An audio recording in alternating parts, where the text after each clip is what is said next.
berkelik-kelik malam nasi lemak sambal ngosek. Area Pasir Tebu, betul-betul depan petrol, sebelah kiri.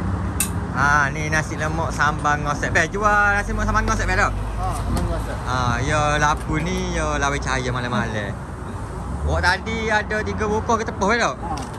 Habis air. Habis air? Kau bola ni. Ni nak kau bola. Yang mana nampak video ni mai pakai sapu Abel ni je. Mai pakai sapu Abel kita ni. Ni tengah nak kau bola habis dah bersama. Dia selalu dengan apa Tepung weh. Tepung Air crispy. Air crispy. Boleh buka ni Boleh. buka. Air. Memang crispy boleh. Nasi lemak ni bau ni bau pandai lagi. Bau pandai, semua pandai. Cukup pandai kena bau pandai. Kalau minyak wangi di perfume lah. Cubalah. Okay, pilih ada telur-telur timun, paru, air crispy, dia kering tak? Kering. Sambal dia memang orang kata pekat. Pedas. Pedas biasa ada. Biasa ada, ni pedas ngosek. Makan ngosek ngoti ni. Mai makan sapok ya. Okey, terima kasih Bella.